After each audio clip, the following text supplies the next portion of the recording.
خلک یې هم وویستل او حیوانان یې ویستلي وو، په یو ځای سره واچول، اور یې ور واچاوه.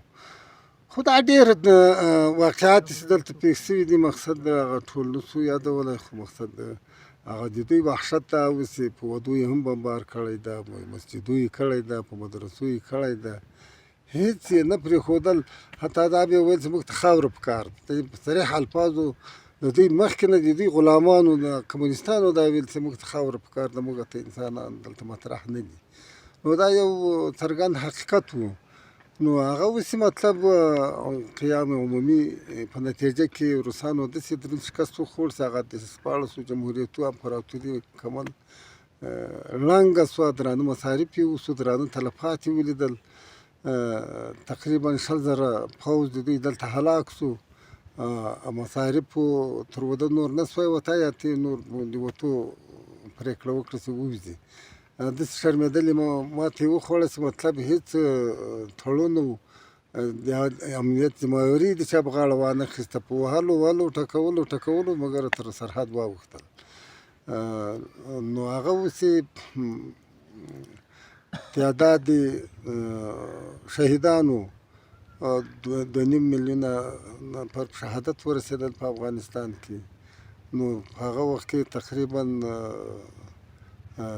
3 میلیونه نفر په هجرت باندې مجبور شو. نو داسې ارزښت نه د چا آبادي ورته لرو، نه د چا مسجد او مدرسې او د انسانیت دا شیان هېڅ ورته مطرح نه وو. یو سړی څوک داسې وایي چې موږ ته خاوره پکار ده، نو دا د دې شواهد او د اسناد چې مطلب یا چې نور له دوی سره نه د انسانیت مطرح وو، نه له دوی سره رحم وو، نه یو شفقت ورسره وو، او راغلي دې دپاره چې دا منطقه د موږ دپاره یو د کمرین ځای وګرځي، او له دې منطقې څخه یا چې موږ هرې منطقې د نورو ملکو ته رسېدګي وکړو. خو هغه پلان یې له ځانه سره ګور ته یووړ، کومه کامیابي یې حاصله نه کړه.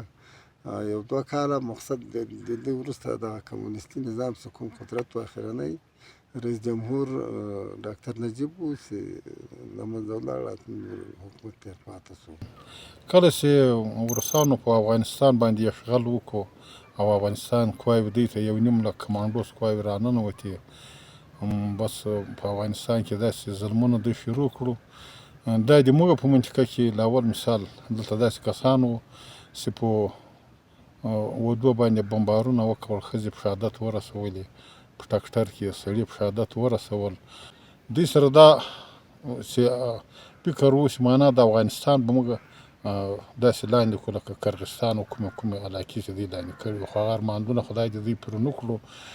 ټول په ملي کې هم افغانستان خلک د دوی په مقابل کې جهاد وکړو او دلته یې ماتې ورکړه.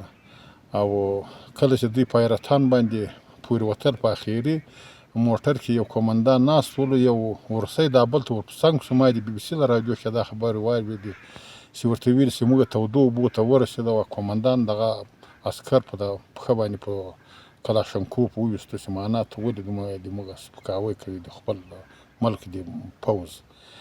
بس دوی ولاړو او ووتو، او افغانستان چې کومې ملیشې دوی جوړې کړې وې هغه تر دوی پسې زیاتو وحشتونو باندې مثال دا خلک دې ته مجبور کړو چې پاکستان ته مهاجر شو.